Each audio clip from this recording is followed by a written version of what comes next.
Hey guys, tonight we're stepping into a room by nothing more than the warm flicker of an oil lamp. Outside, the wind slides along the paper walls like it's eavesdropping. In the center, seated on a worn tatami mat, is a man whose name you might already know, Miyamoto Musashi. You've probably heard of him as a legendary samurai, the dueling genius, the guy you really wouldn't want to bump into in a dark alley, or any alley, really. But tonight, you're meeting him in a different season of life. Grey streaks in his hair, hands rough from years of gripping a sword, and eyes that have traded the fire of youth for something far more dangerous, clarity. You probably won't survive this kind of focus. At least, not without losing a few illusions along the way. So, before you get comfortable, take a moment to like the video and subscribe, but only if you genuinely enjoy what I do here. And tell me, in the comments, where in the world are you listening from? And what time is it there? Now, dim the lights, maybe turn on a fan for that soft background hum, and let's ease into tonight's journey together. You're sitting across from Musashi, and the air smells faintly of ink and pine smoke. His calligraphy brush scratches over the parchment like a cricket in summer. He's not writing another book about sword fighting, he's done with that noise. Instead, he's putting down a set of principles, 21 in total. It's not for the shogun, not for the students who still beg him to teach, but for himself. He calls it Dokkodo, the way of walking alone. 17th century Japan is not a place where you just find yourself over a bowl of ramen. The country has finally found some peace after centuries of war, but the air still hums with tension. Samurai are losing their traditional roles. Battles are fewer, politics more poisonous. Musashi has spent decades as a ronin, a masterless samurai wandering from province to province, fighting duels that became the stuff of whispered legend. 70 victories, no defeats. Historians still argue whether that number is inflated. But one thing they agree on: no one walked away from a match with him and changed. Yet here he is, in the stillness of his later years, laying down his sword for the ink brush. Why? Maybe he's tired of seeing his own reflection in steel. Maybe he's realized the dead can't admire your technique. Or maybe he's simply done with the noise of the world. The Dokkodo isn't some flowery Zen riddle meant to confuse you until you give up and pretend you get it. It's a code stripped down to the bone. Every principle is lean, precise, and unapologetically blunt. There's no live, laugh, love in here. This is about how to keep your footing when life throws everything at you, from sudden duels to slow, grinding loss. He leans back, glances at you, and says nothing. The brush moves again. You wonder if he's testing your patience or simply giving you space to notice the sound of your own breathing. There's a presence in the room, not mystical, just heavy. The kind of presence you feel when someone has lived so far beyond fear that they can sit in complete silence without fidgeting. It's easy to romanticize the warrior life, the armor glinting in the sun, the precise swing of the blade. What you don't see are the endless cold nights, the damp floors of rural inns, the uncertainty of waking up tomorrow with the same number of limbs you had today. Musashi has carried all of it, the glory and the grit, and now he's writing for the man who will have to face the one opponent no sword can touch, himself. The first few strokes on the paper are deliberate. He's not writing for applause or for you to quote him on social media. He's writing because he's seen where ego, desire, and distraction lead, and he's not interested in revisiting those places. Somewhere outside, a temple bell marks the hour. It doesn't matter which hour, it's not like Musashi's on a schedule. The sound reminds you that time is moving whether you chase it or not. And here's the thing, he's not trying to stop time, he's trying to walk through it without tripping over the human habit of wanting everything to be different. You look around the room, no trophies, no stacks of gold, no swords hanging in decorative poses. Just a low table, a scroll, and a man who has stripped his life down to essentials. Historians still debate whether this minimalism was a spiritual choice or simply practical. for a man always on the road. But in this moment, you start to realize it's not about the answer, it's about the weight that lifts when you stop needing so much. He finished the last brushstroke of the day and sets the parchment aside to dry. It's not the full list yet, just the beginnings. But even those few lines feel like they could carry you through a lifetime, not because they're magical, but because they're sharp enough to cut through the fog of your own excuses. You know the Dokkōdō will be more than a list of don'ts. It's a mirror, light too, a quiet voice that keeps you from sprinting to every glittering distraction. And tonight, you're going to walk through each of its steps, not as an ancient samurai, but as you sitting here, in the quiet, ready to hear the truth without flinching. The oil lamp hisses softly, as if agreeing. Musashi doesn't look at you again, but you know the invitation is there. Step onto the path. It will be lonely, it will be hard, and it will be worth every step. The scroll lies flat before you now, the ink having settled into the fibers of the paper. You lean forward slightly, not to read it yet. Musashi's handwriting is as much a test of patience as his philosophy, but to feel the intent behind each stroke. He doesn't start with the 21 principles themselves. First, he builds the frame they will sit in. He calls it the essence of the path, the threads that bind the cloth. Without these, the list is just words: self-discipline, mindfulness, detachment, 3 words you've heard before, probably in some self-help book with a cover design that tried too hard. But here, under Musashi's watchful eye, they take on an entirely different weight. You imagine the first, self-discipline. Not the kind where you force yourself to go for a run at 6 a.m. just so you can brag about it later. This is the discipline of the sword standing still in the rain 4 hours, waiting for the enemy to make the first move, because moving too soon is dying too soon. It's the slow burn of doing what's necessary when there's no applause, no guarantee of reward. Historians still argue whether Musashi's legendary duel at Ganryu Island was won purely by skill or because he deliberately arrived late to unnerve his opponent. Either way, discipline wasn't an accessory, it was the core. Then comes mindfulness. Not as a scented candle pastime, but as survival. You can almost see him in some narrow street of Edo, eyes scanning for the smallest twitch of a hidden blade, ears tuned to the rhythm of footsteps behind him. Being present wasn't just nice, it kept you breathing. And even off the battlefield, it was about drinking tea and actually tasting the bitterness, noticing the grain of the wooden cup, hearing the wind push against the shutters. If you miss those small things, you miss life itself. The third thread is detachment. This is the one that makes you shift uncomfortably on your cushion, letting go not just of possessions, but of victories, grudges, and the idea that the world owes you something. Musashi owned so little in his later years that when he traveled, he could carry his life in a single bundle. It wasn't an aesthetic choice, it was freedom. You can't be robbed of what you don't cling to. You can't be manipulated by what you don't crave. The 3 threads aren't neat, separate lines. They braid together like rope. Self-discipline without mindfulness turns brittle. You push yourself blindly until you break. Mindfulness without discipline can become indulgence, soaking in the present moment while your goals quietly rot. Detachment without either can be apathy, convincing yourself you're above it all when you're really just hiding from it. Musashi takes up the brush again, not to lecture, but to illustrate.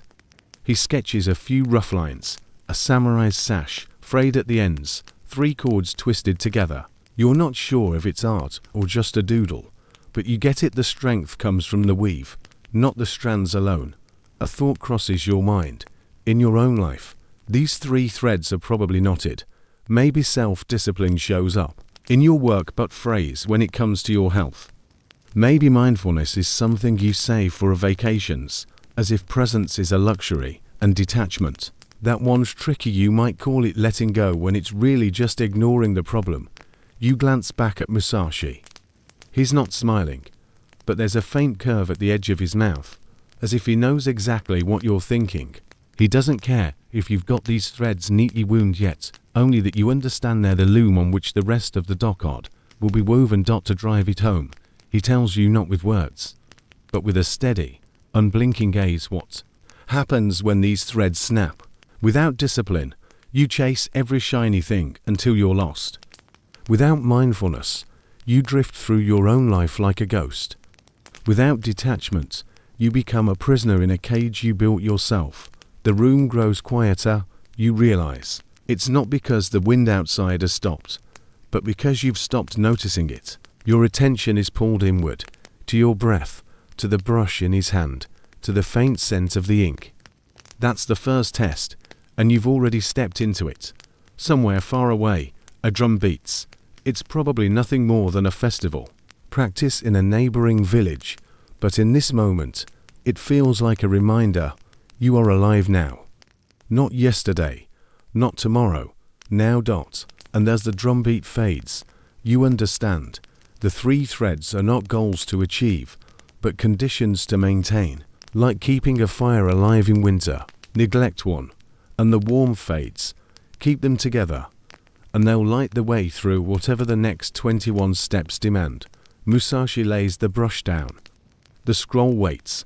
The next stroke will begin the path itself. The brush hovers, and the first clear stroke of the path arrives. Accept everything just as it is. You don't flinch. You just notice the way those words land. Like a stone dropped into a stream, clean, inevitable, leaving ripples you can't control. You're good at plans, at nudging reality into shape, at persuading stubborn days to behave with the moral authority of a calendar app.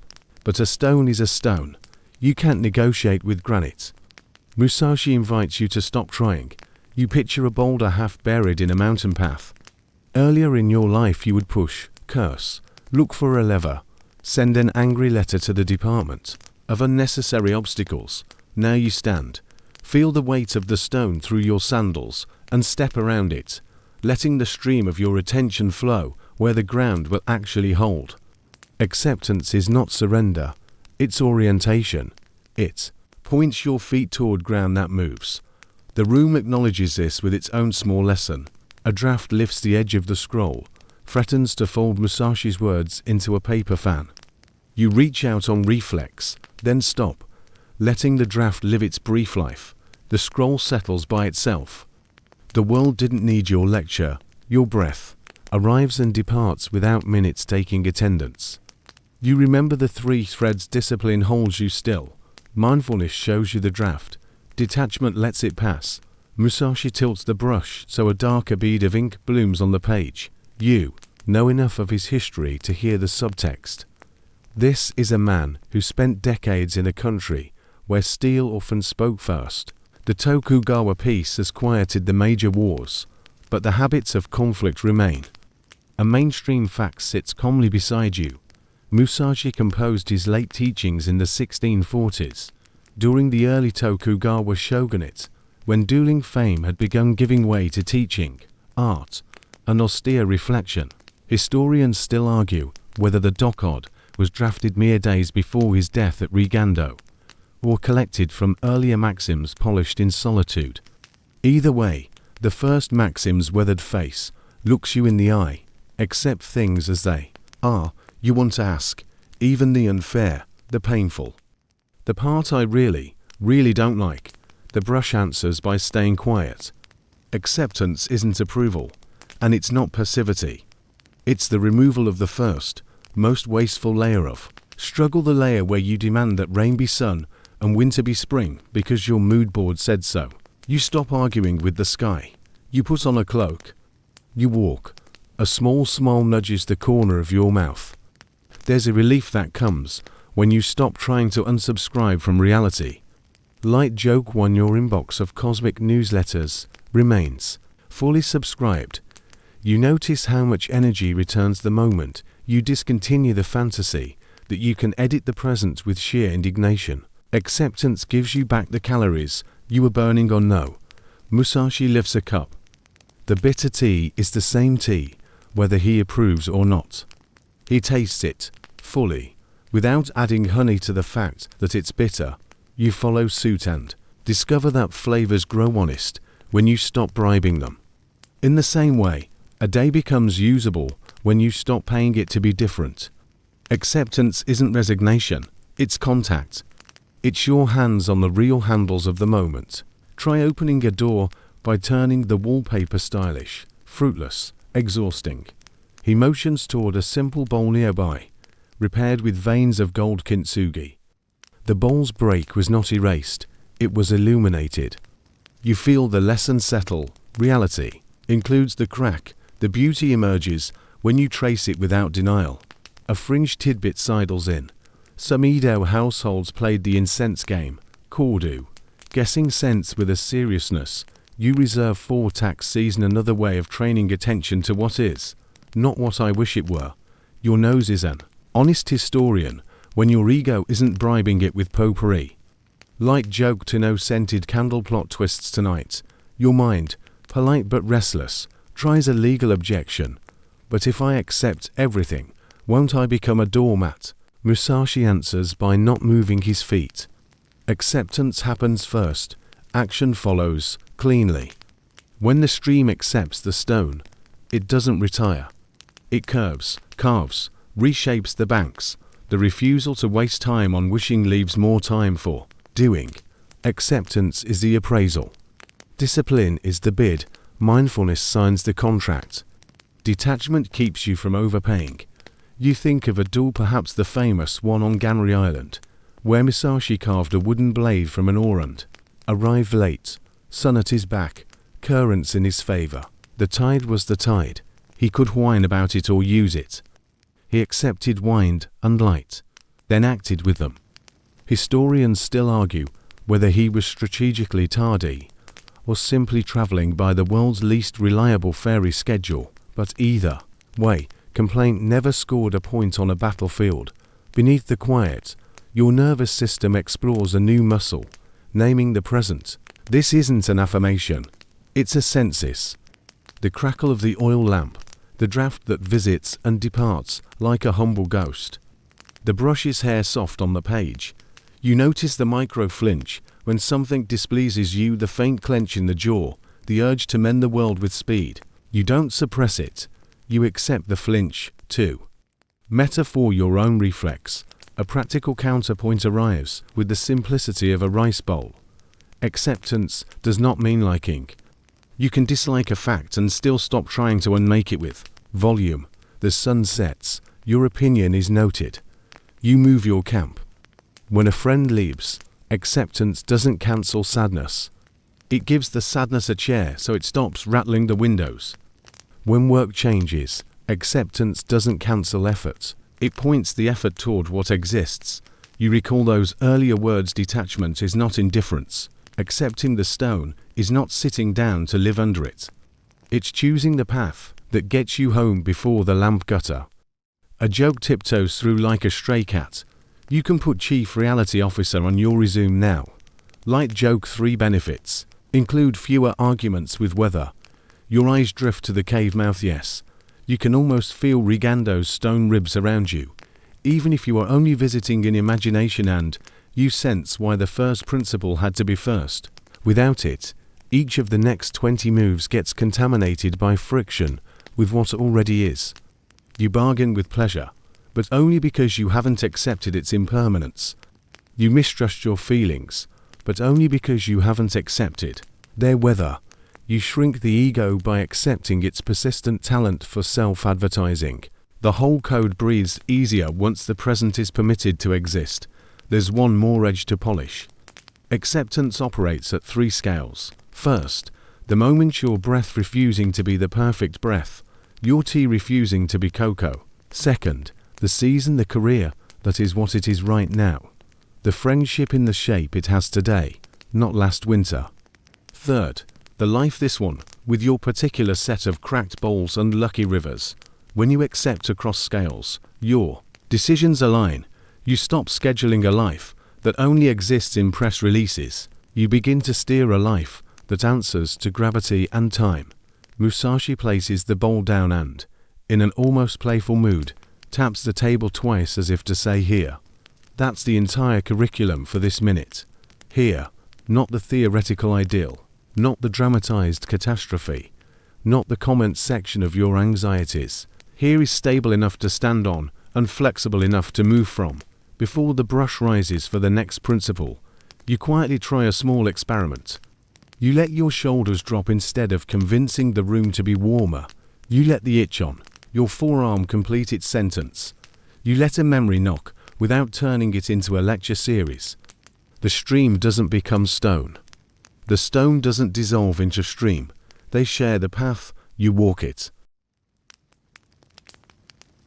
The brush pauses just long enough for the ink to catch its breath, then slides into the second stroke.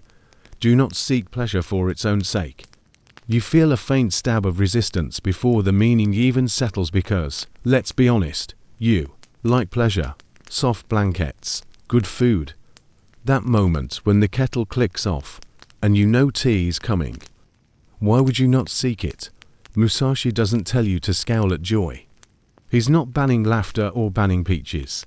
He's simply pointing out the quicksand under certain kinds of pursuit, the kind where you chase sweetness so frantically that you stop tasting it.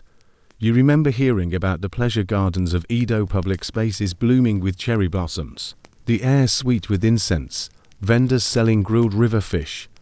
A mainstream historical fact, in the early 1600s, these gardens weren't just for nobles.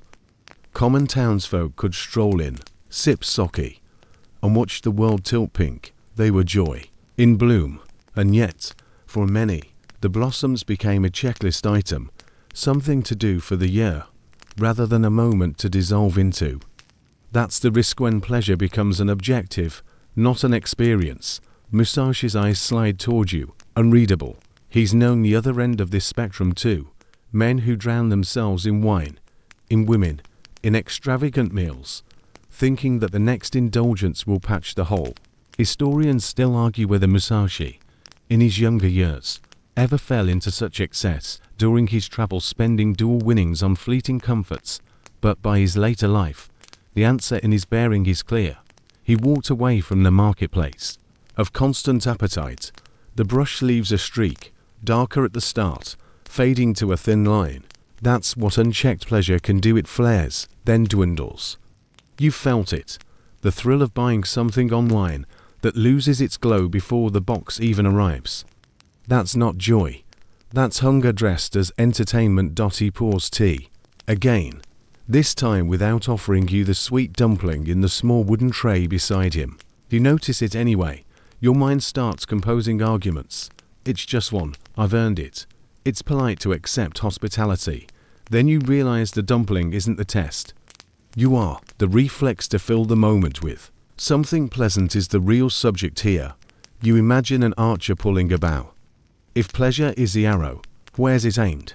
At a specific target. Shared laughter, a piece of art, the taste of plum wine, or just up into the sky because the pull felt good.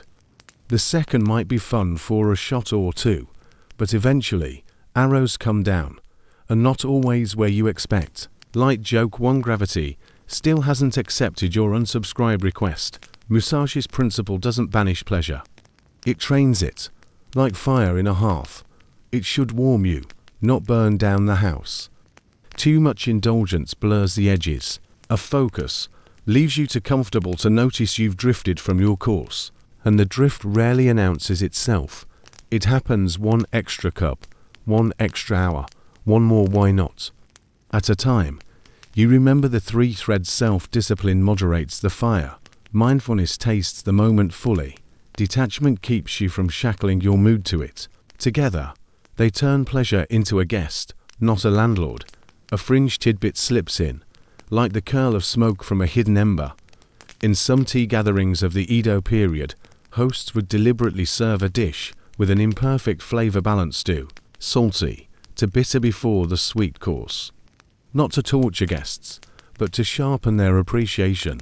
The pleasure came alive in contrast. Musashi seems to approve of that kind of pleasure. Deliberate, earned, and proportioned. Your thoughts drift to the ways you pursue enjoyment in your own life. Maybe it's the endless scroll for the perfect video, the just one more episode, that turns into 3 a.m. The impulse to buy the thing you didn't know existed 5 minutes ago, but now must own. These aren't evil, they're just noisy. They crowd the path, make it harder to hear your own feet. He leans forward slightly, speaking in the language of stillness. Pleasure is a spice, not a meal. If you make it the main course, you'll always be underfed. And there's an unspoken layer. Hold a sword properly if your hands are sticky from too much candy. Light joke to sword maintenance manuals rarely include rinse under warm water. To anchor the point, Musashi's gaze drifts to the garden outside the cave's mouth. A single plum blossom trembles on its branch, pale against the darker wood. You look at it for the span of 3 breaths. That's pleasure too simple, a noun, not needing to be pocketed or posted. The blossom offers itself without an invoice. Historians still debate whether Musashi's later austerity was purely philosophical or shaped by necessity. Wandering as a ronin meant you didn't always have coin for luxuries. But here, in this principle, the motive almost doesn't matter, whether by choice or by circumstance. He learned to taste life without guzzling it. A ripple of realization passes through you. Some pleasures spoil faster the more you chase them, like the last cookie in a jar that turns out to be stale because you saved it for later. Others deepen the longer you sit with them. A melody, a story, a shared silence. The Dokkodo tilts you toward the second kind. As if reading your mind, Musashi finally pushes the sweet dumpling toward you. You take it, bite slowly. It's good, really good.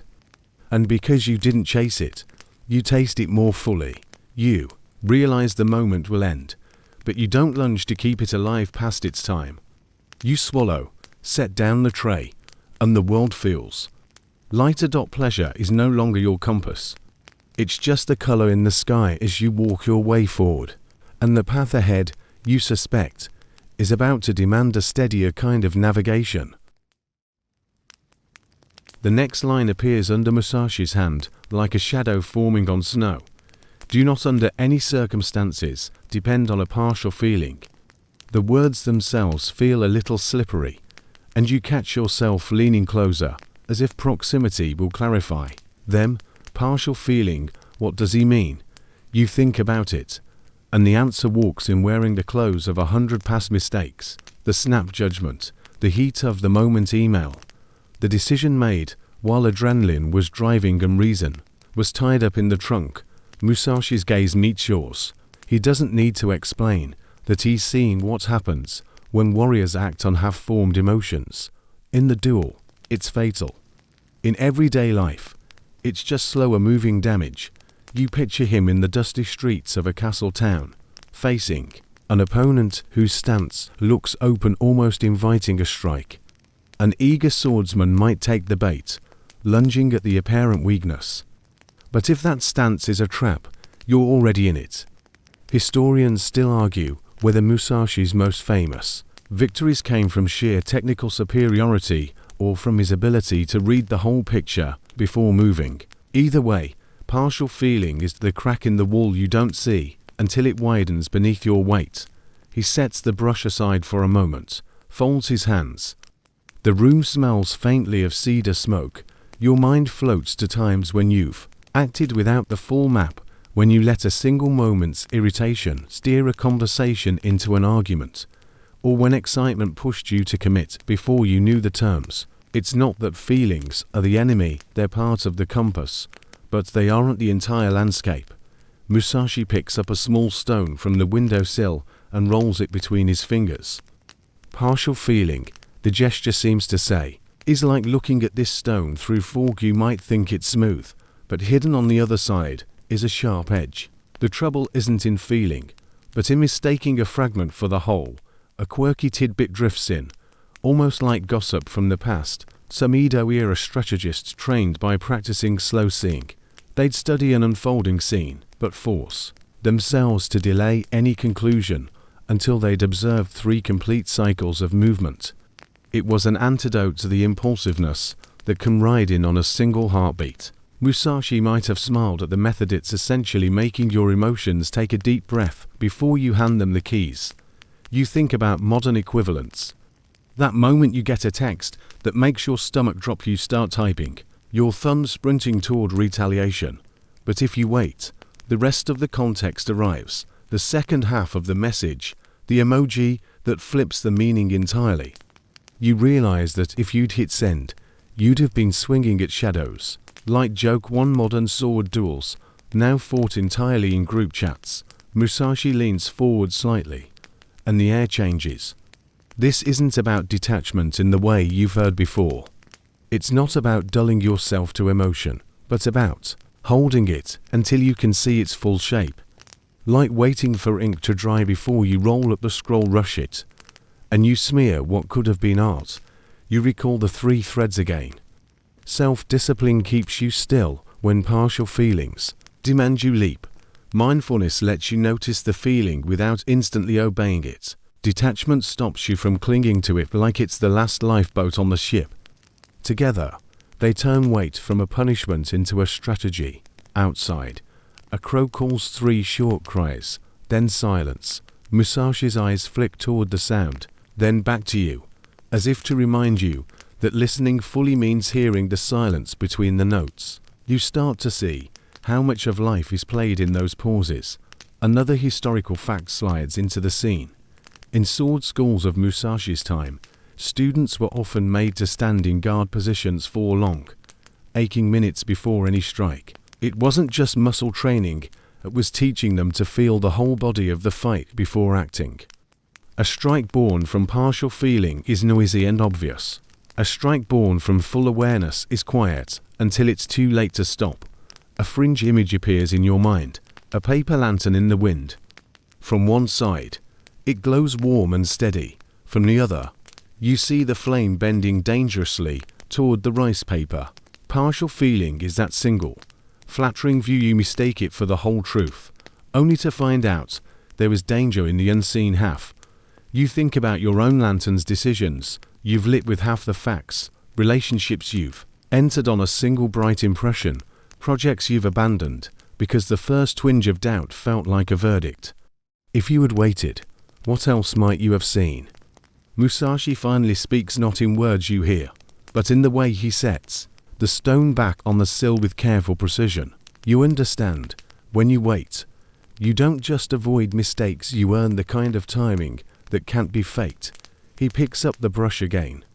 The next stroke will move on, but the lesson lingers like the scent of cedar in the air. A feeling is like a cloud over the moon.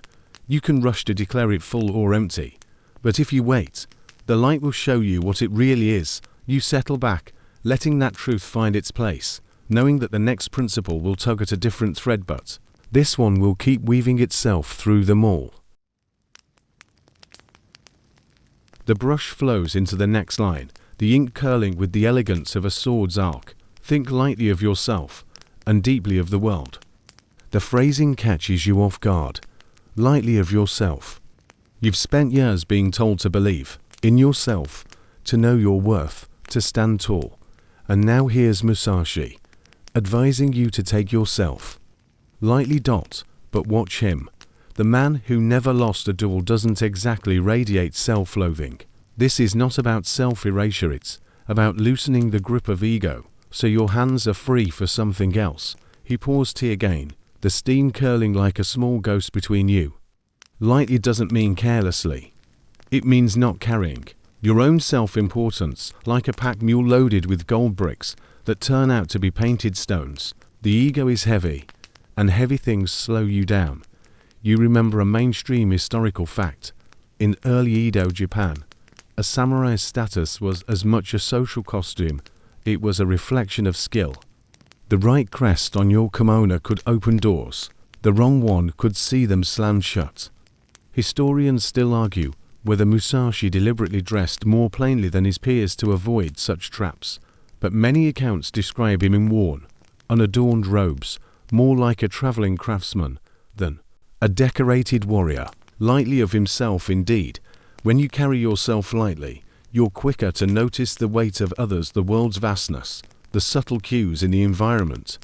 Musashi seems to breathe in the silence between moments.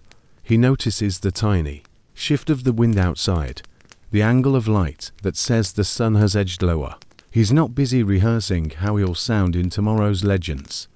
He's tuned to what is here now. The second half of the line deeply of the world lands with equal weight. It's an invitation to trade some of your inner monologue for the longer conversation happening outside your own skull.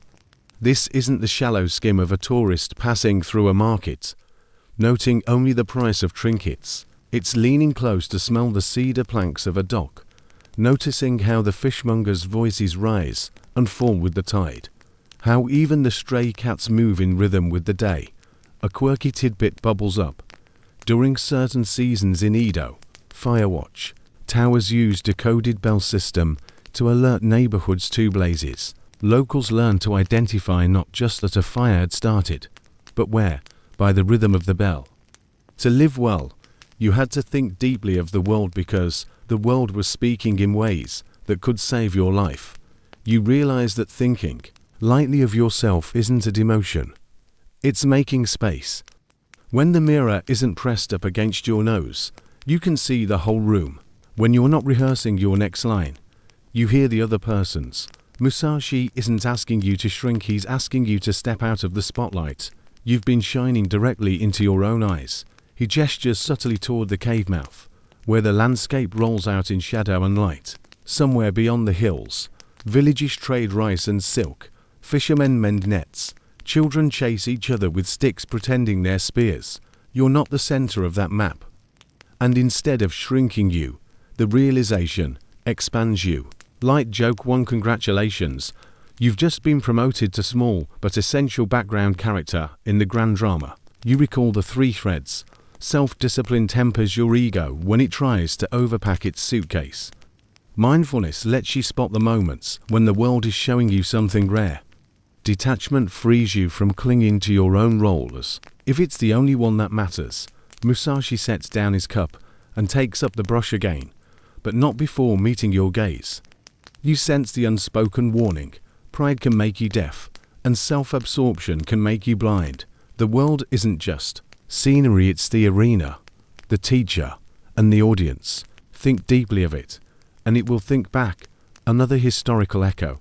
Some accounts say Musashi spent years studying not just swordsmanship, but painting, calligraphy, sculpture, even garden design. Historians still debate whether his artwork was an extension of his martial training or a separate discipline entirely. But the message is consistent. The world is deep, and every art you learn digs the well deeper. You let your own gaze wander to the texture of the wooden table, the faint irregularities in the grain, the places where knots interrupt the smooth lines. You're aware that someone cut this wood, shaped it, placed it here before you arrived. That's part of thinking deeply, knowing that even the table is a chapter in a longer story. Musashi's tone, even without words, carries a kind of amused seriousness. If you think too much of yourself, the world shrinks to your own outline. But think deeply of the world, and your outline dissolves into something much larger. Light joke to side effect may include no longer needing to win every argument about the best ramen shop. The room feels bigger now, though nothing has physically changed. Maybe this is the point: you've shifted the weight from me to everything, and in doing so, you can carry both with more grace. The ink dries on the page, the principle sealed. You sense that the next lesson will turn the focus inward again, but with a sharper blade. The next brushstroke lands with a kind of quiet finality. Be detached from desire your whole life long. You watch the characters take shape, black against the pale scroll, and they feel heavier than the ink itself. Desire, just the word, makes you feel a faint quickening in your chest, because it's not only about grand ambitions or lust for power. It's also that small, constant itch for more. More comfort, more recognition, more reassurance that you're doing okay. Musashi doesn't flinch at the scope of it. He's seen desire twist men into knots tighter than any sword grip. In the duel, desire can make you overcommit, lunging too far for the win, leaving your center exposed. In life, it can tie you to a post you built yourself, chained to the endless chase for something just out of reach. A mainstream historical fact rises to the surface. In Tokugawa, Japan, the samurai class had officially lost their battlefield purpose. Many turned to administrative posts or arts to sustain themselves, but a number fell into the trap of elaborate displays, extravagant clothes, grand houses trying to fill the void left by a lack of war. Historians still argue whether Musashi's minimal lifestyle was purely philosophical or simply the result of being a lifelong wanderer. Either way, he wore detachment like armor. You remember the 3 threads. Self-discipline keeps you from lunging at every shiny thing. Mindfulness lets you feel the pull of desire without letting it drag you. Detachment, the thread in focus here, is what allows you to unhook entirely. Desire can be clever. It tells you its motivation, that without it you'll wither into a lazy puddle. Musashi would argue otherwise. There's a difference between having a direction and being owned by it. Light joke 1: if you've ever been owned by a craving for midnight snacks, you already get this. He lifts a cup of tea, sipping slowly. The tea isn't particularly good, slightly oversteeped, a little too bitter, but he drinks it with the same attention he would give the finest leaves. This is the visible practice of detachment, not grading every moment against some ideal, not making satisfaction conditional on perfection. A fringe tidbit drifts in from the Edo streets. Some Buddhist temples kept hunger stones in dry riverbeds large, rocks carved with inscriptions warning of famine in years when the water dropped low enough to expose them. They were a reminder that desire for plenty is always temporary. The river changes, the stone remains. The point wasn't to make people live joyless lives, it was to keep them from forgetting how quickly the tide can turn. You feel a small rebellion rising inside. But what about ambition? Your inner voice asks. Musashi's answer comes. Without sound, desire and ambition are not the same. Ambition can live without constant feeding. It's the steady flame that guides you. Desire is the wind that keeps demanding more wood, threatening to burn down your own house in the process. He looks out toward the hills. Somewhere beyond them are markets full of silks, lacquerware, delicacies, things he could have claimed long ago. He doesn't hate them, he simply doesn't need them. And in that not needing lies a kind of wealth you can't measure in coin.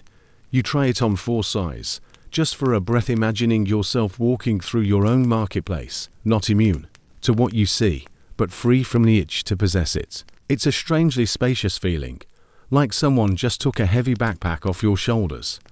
Light joke 2: turns out your posture improves immediately when you stop carrying the weight of 47 must-haves. Historians still debate whether Musashi ever married or had children. Some accounts suggest fleeting relationships, none lasting. Whether by choice or consequence, his path left him without the attachments that most people structure their lives around. The Dokkōdō doesn't say don't love or don't connect, it says be detached from desire, which is a different, quieter discipline. You glance again at the scroll, and the words begin to echo in unexpected places. That extra recognition you wanted at work, desire. The perfect version of your day that never arrived, desire. The story you tell yourself about where you should be by now. Desire again, wearing a different mask. A gust moves through the cave mouth, rattling the bamboo leaves outside. Musashi doesn't even look up. You understand desire is like that wind. You can notice it, even enjoy the sound of it, without chasing after it or trying to hold it still. And here's the quiet reward. When desire loosens its grip, the present stops feeling like a waiting room. You drink the tea because it's here, not because it's the stepping stone to a better cup. You walk the path because it's under your feet, not because you're desperate for the next bend to deliver something shinier. Musashi's eyes soften just enough for you to see the teaching. Settle. He doesn't expect you to become immune to desire overnight. He expects you to see it when it comes. Name it without judgment, and let it pass without hitching your cart to it.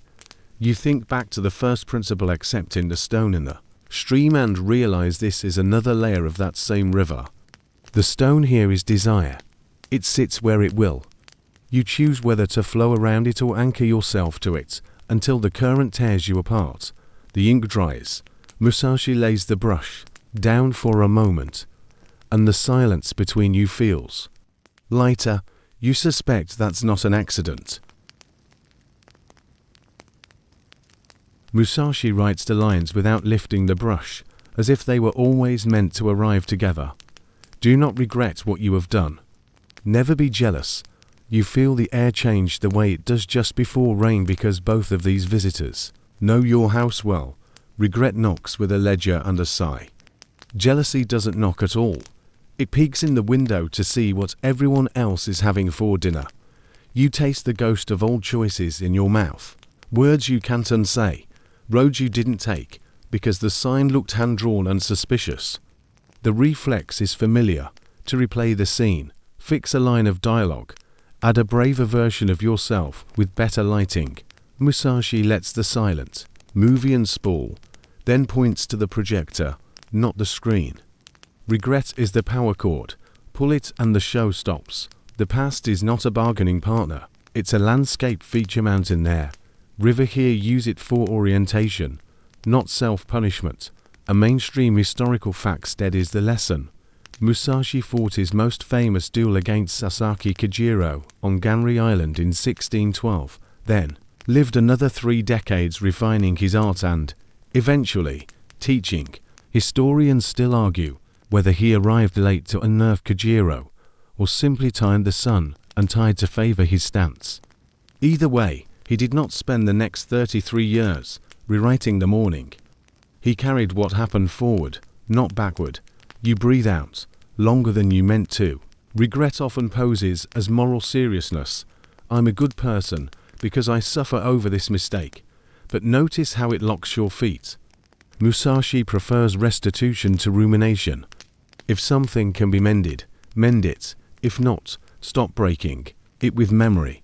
Remember that bowl fixed with gold seems kintsugi. You don't pretend it was never dropped. You show the fracture and keep serving tea. A quirky tidbit rustles in like a paper charm. In Edo shrines, visitors drew omikuji fortunes, some lucky, some not. Unlucky slips were tied to pine branches, so the misfortune would stay at the shrine instead of following the owner home. Imagine doing that with a regret. Tie it up, leave it in the wind, and walk away lighter. Light joke. One terms and conditions may apply. Consult your local pine tree. Jealousy creeps closer, curious about your progress. It's the green-eyed ghost that speaks fluent arithmetic. Their talent plus their timing equals your failure. Musashi meets its gaze without blinking. He has seen duels poisoned by envy, the urge to defeat a rival not for skill, but to rearrange the invisible scoreboard in your head. That's how you swing a sword that isn't yours. The cave carries the faint smell of rain-wet stone. You consider the shape jealousy takes now. A post that goes viral, a colleague's promotion, a friend's happiness arriving when your own is delayed. Why them? Is the question that pretends to be a philosophy. Musashi edits it to a working practice. What can I train? When the world hands you someone else's bouquet, he suggests studying the soil instead. He gestures toward the scroll, where earlier lines dry acceptance, tempering pleasure, waiting for full feeling, thinking lightly of self. Jealousy unravels when those threads stay braided. Acceptance names the present without snark. Mindfulness notices the first prick of envy and invites it to sit exactly where it is. No dramatics, no snacks. Detachment keeps you from hitching your identity to the horse of comparison. Light joke to please dismount. The horse is tired and has its own issues. Another historical ripple. During the Edo period, the ukiyo, the floating world of theaters, tea houses, and pleasure quarters, made celebrities out of actors and courtesans. Fans collected ukiyo-e prints the way you might collect limited sneakers, and envy traveled as fast as wood blocking could dry. Historians still argue whether this culture sharpened aesthetic taste or simply inflated social longing, or both. Either way, the floating world remains a caution. Admiration can quietly become appetite. Musashi's solution isn't purity politics. He doesn't demand you stop noticing excellence around you. He asks you to change the angle. Think deeply of the world, lightly of yourself. Let another's skill be a teacher, not a thief. If someone's field is blooming, Look for the irrigation, the hours, the frost they survived. Most gardens are fenced by labor, not luck. He brings out a small Daruma doll, the kind that begins with one eye painted. When you set a goal and earns its second eye when the goal is met, he rolls it on the table. It wobbles, rights itself, stares back with a single dot of sight. Regret is painting the second eye on yesterday's doll. Jealousy is trying to scratch out someone else's. You set your own quietly on the shelf where you can see it and get back to work. A memory flares. The time you chose safety over stretch. The mind wants to put you on trial. Musashi quietly dismisses the jury. What did you learn? Is his only question. If the answer is enough to try differently, the case is closed. The past becomes a tool the moment you stop using it, as a weapon against yourself, outside. The rain starts in earnest, a soft drumbeat on leaves. You think of that first section's warning you. Who probably won't survive this kind of focus and smile. Maybe what doesn't survive are the little tyrants inside. The judge who extends the sentence, the auditor who tallies other people's blessings like they were stolen from your drawer. Light joke 3 breaking news. Blessings are not a zero-sum spreadsheet. Your attention returns to Musashi's face. There's no gloat in there. No I transcended long ago smugness. Just the worn calm of someone who has watched many storms and stopped trying to sue the weather.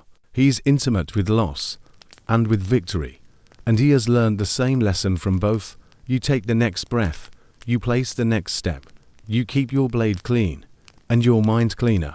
Regret and jealousy share a trick. They both pretend to be useful. Regret says it keeps you moral, jealousy says it keeps you competitive. But in practice, they immobilize or corrode. Musashi swaps them for practices that move, repair, if repair is possible. Otherwise, integrate the lesson and continue. Train where you can be trained. Applaud where you can be enlarged. Step away where you would only be consumed. A final image settles like mist on water, a path of stepping stones across a stream. Behind you, one stone is slightly off center. That was a misstep, corrected by how you carry your weight now. Ahead, on the far bank, someone else is already laughing in sunlight. You don't drag them into the shade to make the lighting fair. You just keep crossing, one balanced breath at a time, until your feet find their own sun-warmed rock. Musashi places the Daruma back on the shelf, still one-eyed, a promise rather than a boast. You feel your own gaze soften. The ledger closes, the window shade lifts. The road ahead is clearer, not because the past has changed or the neighbors have dimmed, but because you have loosened your grip on both. The ink dries. To ghosts, thanked for their unhelpful service, are released. You hear only rain and your own steady breath, and the sound is very nearly peace. The next line curves onto the scroll like a slow river bend. Never let yourself be saddened by a separation. Resentment and complaint are appropriate, neither for yourself nor others. You read it twice, because at first it feels cold, like Musashi is telling you not to mourn at all. But then you notice the quiet precision. He's not outlawing sadness. He's warning against letting it settle in as a permanent tenant. Separation comes in many shapes. Friends drift, lovers leave, teachers die. Seasons turn without asking your permission. Musashi has walked away from dueling partners, lying still in the dirt. From mentors whose eyes would never open again.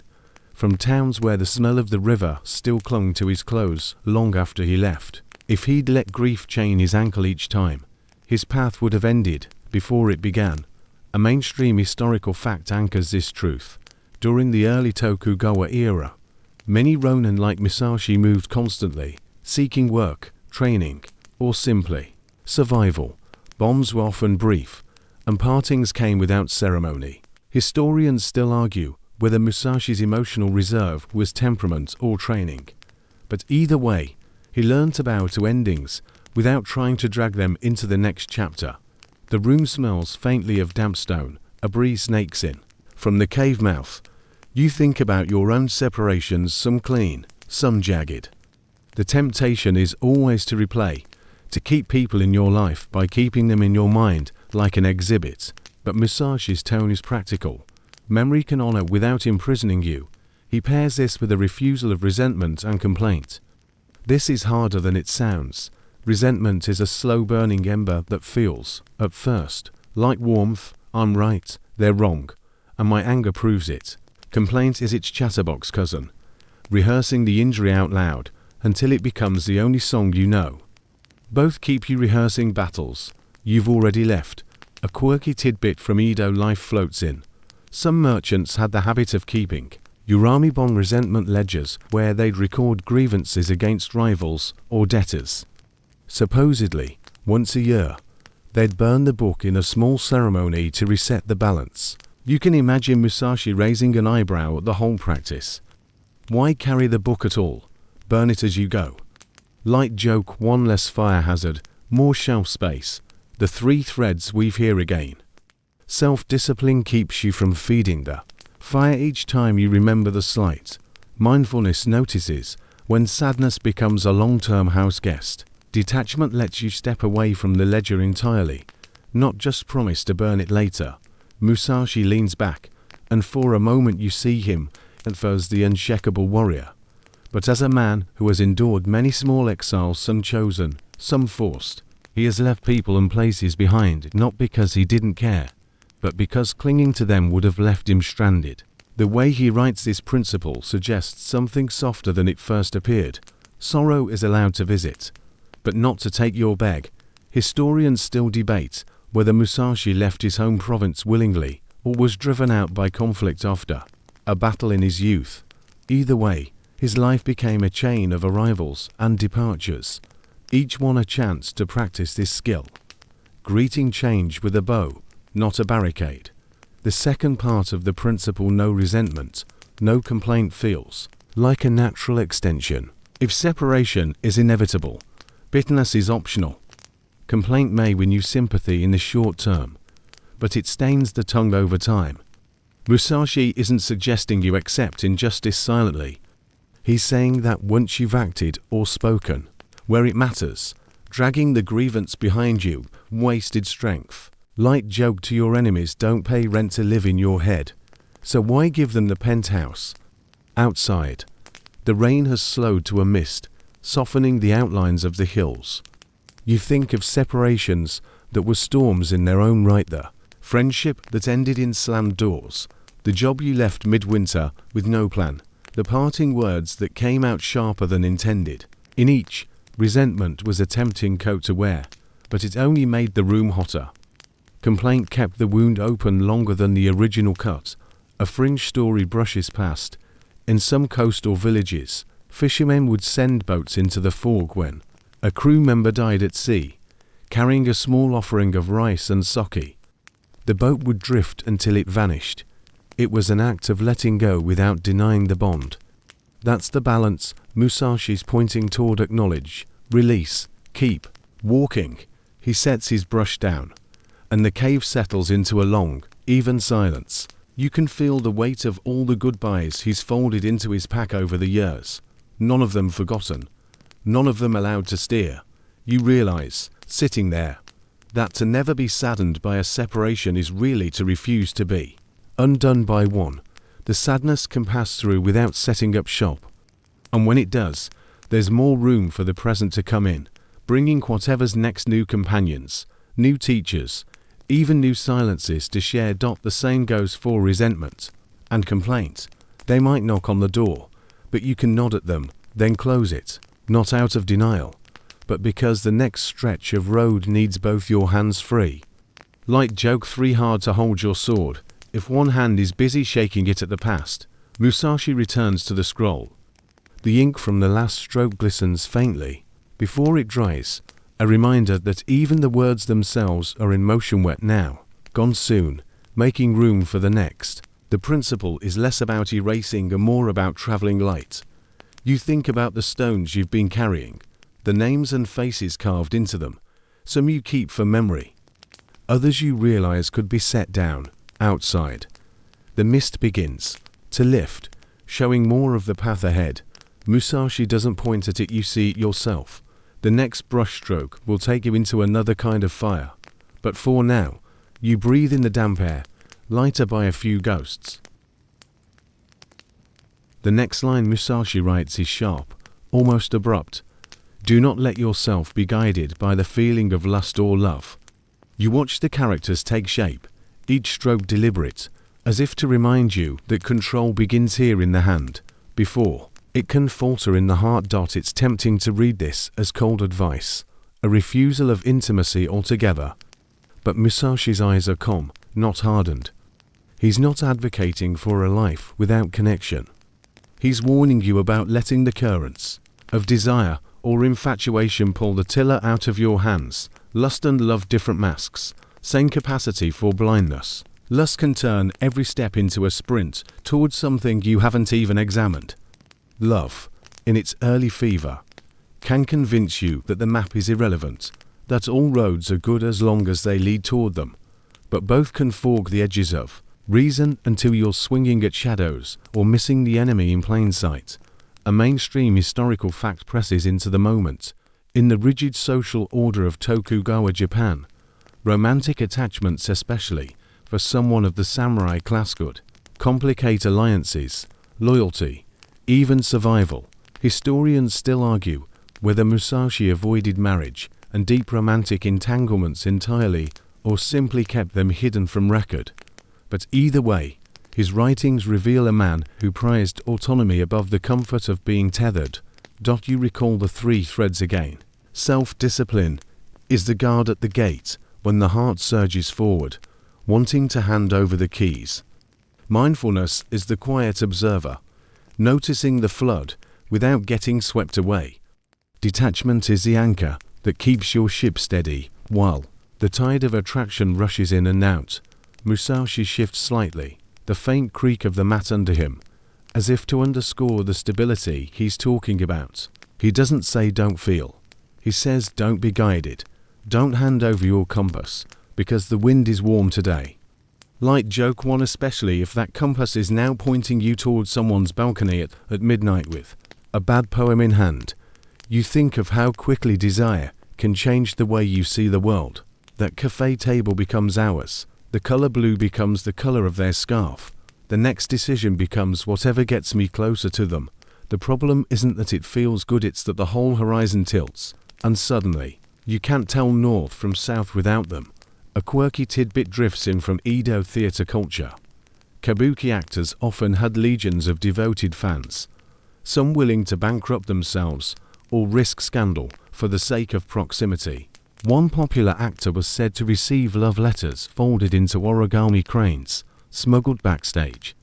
Some of those fans lost livelihoods chasing a connection that existed more in imagination than in reality. You can almost see Musashi, watching from the shadows, shaking his head at the waste of energy. He pours tea again.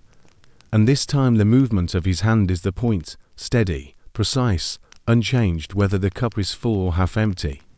Guided means you start making choices not from your principles, but from your pull toward a person. And while that pull can be a joy, it can also pull you off your own road entirely. Historians still debate whether Musashi's travels and solitary habits were a shield against these distractions, or simply the byproduct of a man always in motion. Either way, this principle aligns perfectly with the others. It's about staying aligned to your path. Even when another road glitters in the light of affection, you consider the balance here. To feel attraction is human. To care deeply is human. But to let those feelings captain your ship without a chart, that's when the storms arrive. Musashi seems to favor a kind of love that can walk beside you without taking the wheel. The cave is quiet, but your mind plays small reels from your own past. The project's abandoned because a relationship demanded all your bandwidth. The compromises you made before you even understood the trade.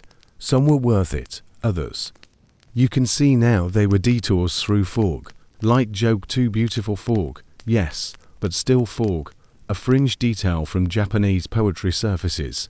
In Renga collaborative verse, poets would build stanzas together, but each had to follow certain rules, keeping the poem's structure intact. No matter how inspired they felt in the moment, affection could be in the lines, but the frame still held. That's Musashi's advice in miniature: let the warmth in, but keep the structure. You glance back at the earlier principles: acceptance, balance, patience, humility, detachment from desire. This one threads through them all. If you can keep your footing when the ground of emotion shifts under you, you can walk further, straighter, and carry more of yourself intact. Musashi sets down his cup, and you notice the faintest trace of amusement in his expression. Maybe he's thinking of a younger self, one who might have stumbled on this stone a few times before learning to step over it. Or maybe he's imagining you, tomorrow, holding this principle up against a new spark of feeling like a lantern over a map. The ink dries into the fibers of the scroll, sealing the reminder. Love and lust can enrich the journey, but if they become the map itself, you might wake up one day somewhere you never meant to travel. And unlike a duel, there's no clear moment when the fight ends. Outside, the mist is thinning, light shifting. On the stones, the road ahead is still yours, as long as you remember which hands are holding the reins. Light joke 3, and ideally, they're yours, not some strangers with very compelling dimples. Musashi's brush lifts. The next line will test a different part of your balance, one that doesn't sway with the heart so much as with habit itself. The brush settles again, and Musashi writes without hesitation. In all things have no preferences, being different to where you live. The characters seem almost austere in their plainness, but you feel the weight behind them. No preferences. That sounds impossible. You like what you like. You have favorite cups, favorite shirts, a favorite corner of the couch that somehow feels more yours than any other. But Musashi isn't telling you to become a blank slate. He's pointing to the way preference can quietly become prison. The stronger your attachment to a certain taste, view, or place, the more brittle you become when life insists on something else. A mainstream historical fact settles in beside you. During the Tokugawa period, travel within Japan was regulated, and samurai were often ordered to relocate for service to new lords. Historians still debate whether Musashi's constant movement as a ronin was purely self-chosen or partly circumstantial, but in either case, he became fluent in the art of arriving anywhere and making it work. You think about the energy you spend engineering your environment, just so setting the light, arranging the desk, making sure the coffee's the right shade. There's nothing wrong with comfort, but comfort can become dependency, and dependency is a fragile foundation. Musashi takes a slow sip of tea that is neither sweet nor especially warm. He doesn't flinch. His point lands quietly. Your mood shouldn't be at the mercy of whether the tea is perfect. Light joke 1, because if it is, your enemies now know the easiest way to defeat you is by oversteeping. The second part, being different to where you live, is more than geographic. It's a way of saying your inner peace doesn't belong to your postal code, the city, the countryside. A cave like this one, it's all scaffolding. If your sense of self collapses when the walls change, then the walls are running the show. Quirky tidbit floats in from Edo culture. Wealthy merchants sometimes built elaborate tea rooms inside their homes, complete with miniature gardens and painted screens, to simulate the outdoors they rarely visited. Guests could enjoy travel without leaving the house. It was comfort and control in one, but Musashi would have found it faintly tragic. The point isn't to build a perfect world inside. It's to carry your balance into any world you enter. You recall the 3 threads again. Self-discipline keeps you steady when what you want isn't available. Mindfulness notices when a preference is starting to drive the cart instead of riding it. Detachment lets you travel light physically and mentally, so you keep moving without mourning what didn't come with you. Historians still argue about where Musashi spent his final months, some say in Kumamoto under the patronage of Hosokawa Tadatoshi. Others insist he stayed mostly in solitude at Rigando Cave. What's clear is that he didn't seem to mourn the shift from castle to cave. The scroll in front of him carried the same weight in both places. You look around the cave now. The uneven stone floor, the drafts sneaking in, the dim light. In your own life, you'd probably call this unlivable after a week, but Musashi's work continues without complaint. His peace doesn't need the perfect chair, the perfect desk, or the perfect view. A fringe observation from nature edges in. Some migratory birds change nesting grounds every year, adapting to different trees, climates, even continents. Their song doesn't change with the scenery. Musashi seems to want you to be like that bird, your essence carried within, your ability to act and think unshaken by changes in the branches. You begin to realize how preferences can quietly write your rules for you. I can't work without my setup. I can't relax unless I'm here. I can't be happy unless this thing is present. Musashi would look at each and ask, is that truth or habit? Light joke too, and if it's habit, congratulations, you've been paying rent to a landlord you invented. The principle isn't about erasing joy in the familiar. It's about being able to set it down without your identity unraveling. If you can't get the tea you love, drink what's in the cup. If you can't live where you thought you'd be, live fully where you are, outside the cave. The mist has thinned into a pale light, showing the ridges of distant hills. You imagine yourself waking tomorrow in a different place, new sounds, new smells, no familiar corner of the couch. Could you still move through the day without the ground inside you shifting? Musashi's quiet nod says, that's the real test. The brush rests on the table for a moment. You understand that the next strokes will take you even deeper into stripping away the hooks the world uses to tug at you. You also understand why these are stacked in this order: preferences, then possessions, then even the small daily indulgences, each loosened in turn until the path is yours to walk without the baggage. For now, you let the idea settle. The fewer conditions you place on your peace, the fewer enemies it has. Light joke 3, because honestly, who wants to be outsmarted by a chair?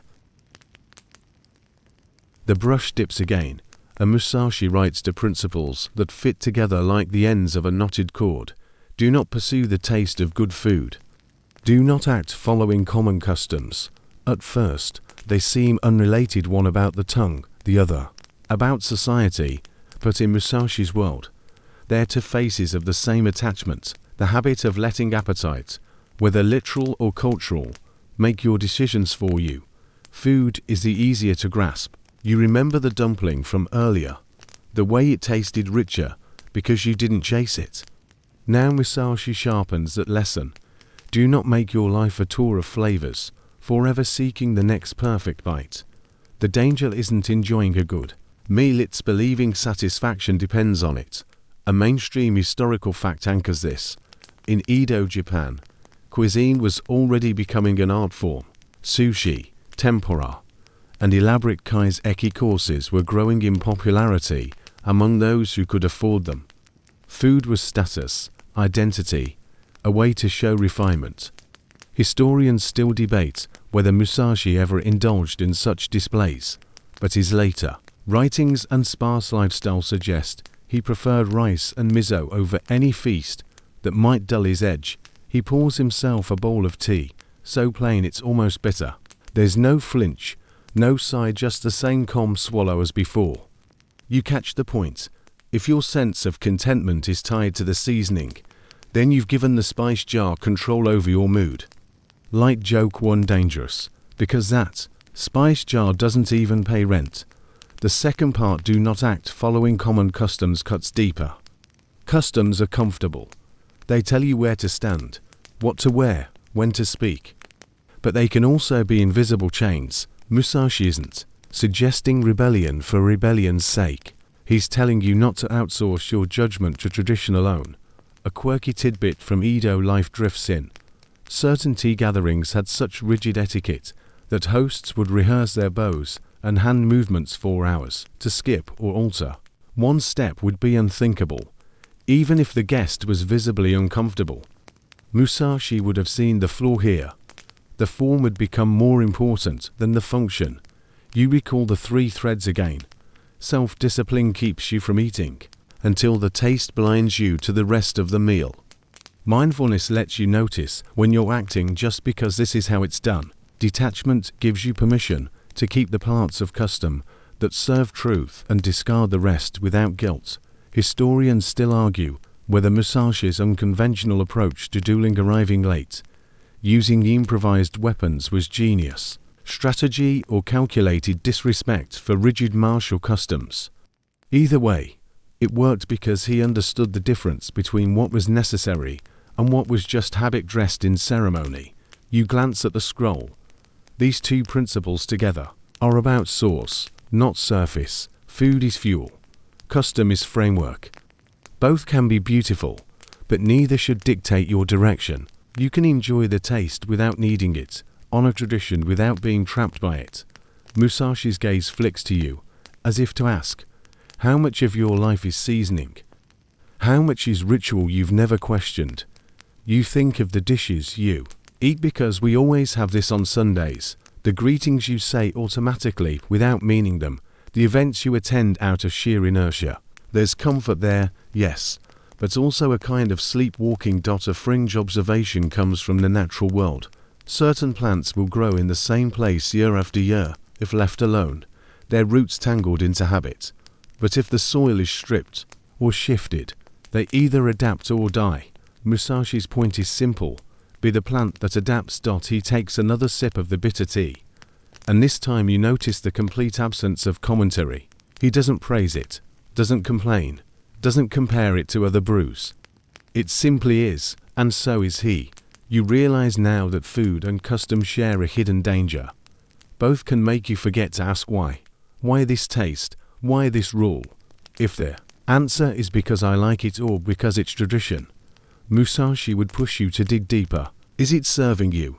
Is it sharpening you? Or is it softening the edge you'll need for the next step? Outside the cave, a bird calls once, twice, and then again, same pattern, same timing.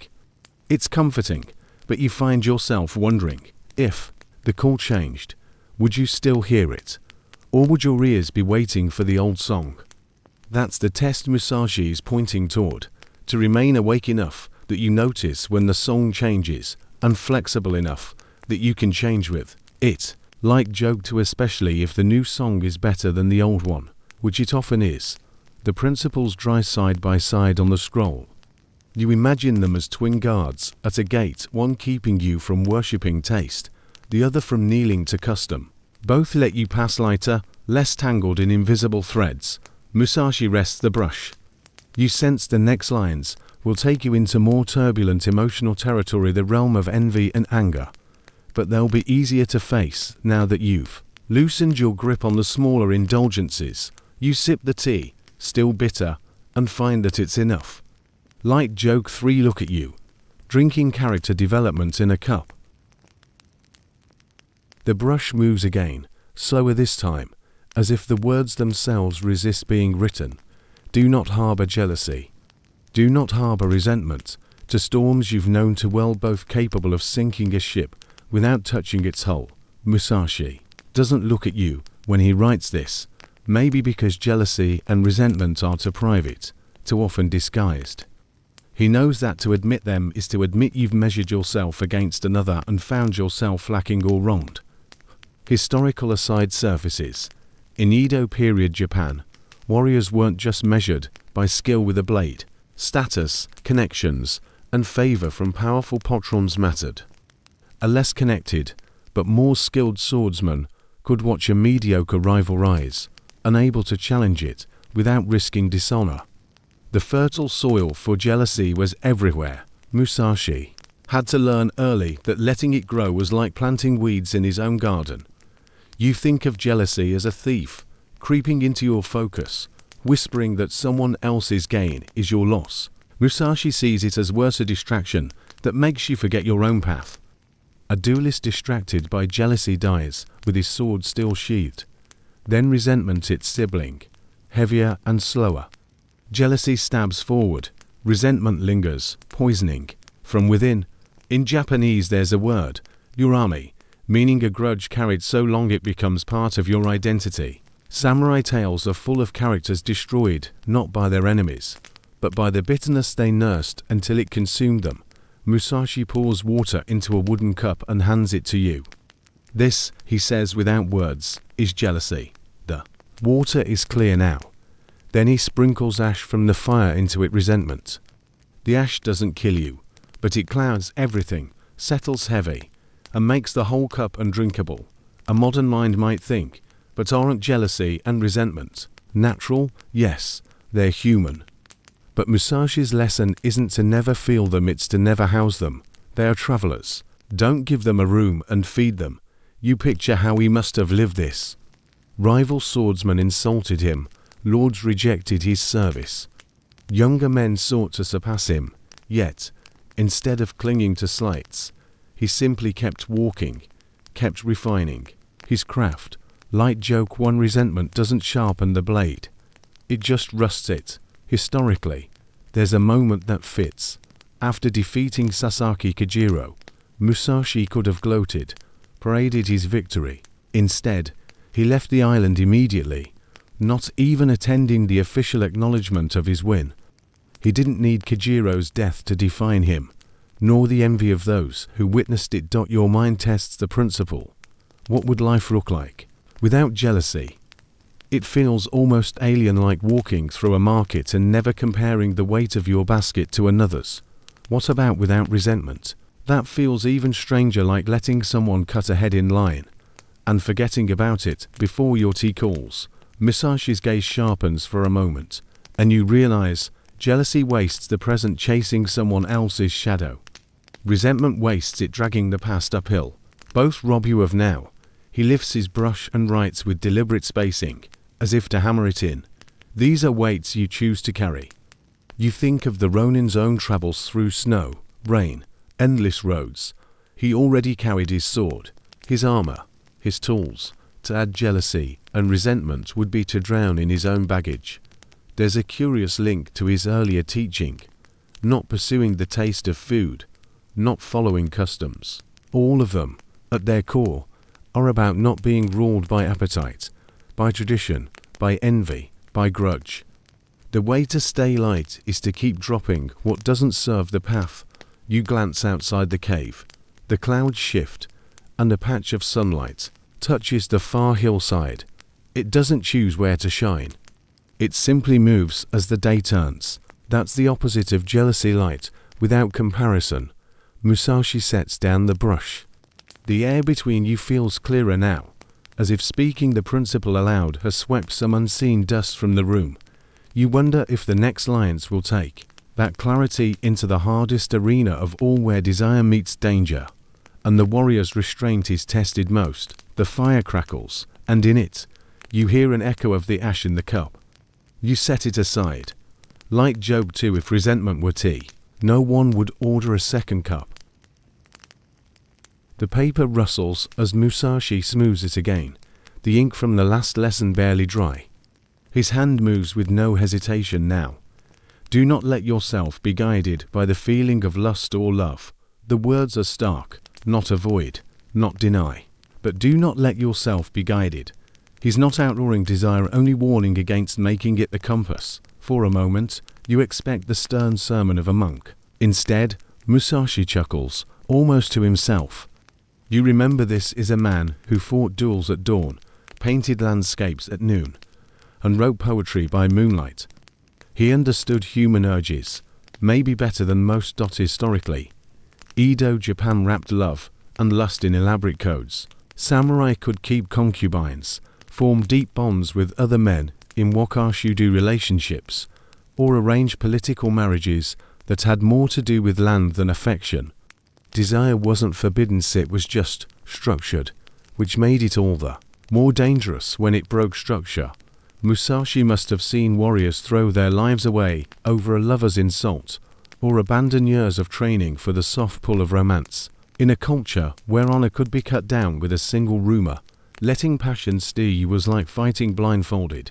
He looks at you, measuring your reaction. To be guided, his silence says, is to be pulled, and being pulled means losing balance. In swordsmanship, a single step off center is all it takes for your opponent to own the fight. You think of lust as fire, warm, useful, even necessary at times. But when it burns to hot, it consumes its own fuel and leaves nothing but ash. Love, too, can be a gentle wind or a hurricane that blows you into waters you never meant to sail. A historical image comes to mind. The tragic fate of Jishiyoshio, leader of the 47 Ronin, who delayed his revenge to avoid suspicion by spending months in the pleasure district, drunk and in the arms of courtesans. Some called it cunning strategy. Others whispered that lust clouded his discipline. Musashi's wording leaves no ambiguity. He wouldn't risk that bet. And yet, the phrasing "do not be guided" implies you can walk with these feelings at your side, so long as you hold the reins. A warrior could love deeply, lust fiercely, but his feet must still follow the path he chose, not the one passion shoves beneath him. You imagine Musashi in a quiet inn, a woman's laughter spilling from the next room. Maybe once, in his younger years, he'd have stepped through that doorway without thought. But the Musashi writing here in the cave doesn't leave the table. He finishes his tea, listens, and lets the sound pass like a gust through pine branches. There's a thin smile on his face, as if to say, the truest mastery isn't killing an opponent, it's refusing the duel entirely when the opponent is your own craving. He dips the brush again and underlines the final word, love, with the faintest stroke. In the firelight, it looks less like ink and more like a shadow falling over a path. He wants you to remember how easily a heart's pull can make you miss the stones in the road. And here's the strange part. This rule doesn't sound cold in his mouth.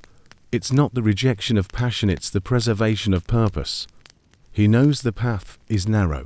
He's seen too many travelers step aside for a moment of sweetness, only to find the way back overgrown. Outside, night gathers. Somewhere far off, a temple bell sounds a low note that hangs in the air. You think of it as the sound of a mind not guided by anything but its own center. Light joke, Musashi didn't swipe right on life's distractions. When he sets the brush down this time, the pause is longer. You can feel the next teaching, waiting, one step further into the realm of wondering about a home that isn't a house, and a peace that doesn't depend on walls. Musashi does not speak for a long time. The fire in the brazier has burned down to a bed of red embers, each one breathing faintly in the dark. Outside, wind scrapes along the rock face like a broom over old wood. Finally, he lifts the brush. Again, in all things, have no preferences. You blink. At first it feels absurd, of course you have preferences. Everyone does, but Musashi's eyes are clear, the words steady. He doesn't mean never liking tea more than water, or shade, more than sunlight. He means something sharper, something that cuts through the comfort of certainty. In the world you know, having preferences defines personality. In Musashi's, preferences are chains. A warrior who prefers one weapon, one stance, one style too strongly becomes predictable.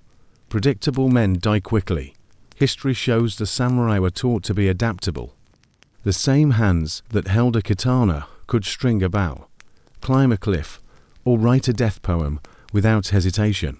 Musashi's own style, Knight in Ichiraya, wielded two swords not because it was fashionable, but because he refused to be bound to the one right way. He stares at the parchment, as if the ink itself could argue back. No preferences doesn't mean you become a ghost with no taste for life. It means that when the ground changes under you, you don't freeze, longing for the old earth. You think about how preference ties to comfort. A favorite food becomes a craving. A favorite place becomes a prison when you can't return to it. A favorite person becomes a weakness when enemies can reach them. This is not cynicism, it's survival. He leans back slightly, his knees creaking. The home you sleep in tonight, his silence says, should be no dearer than the road you walk tomorrow. It reminds you of an old story from the Warring States era.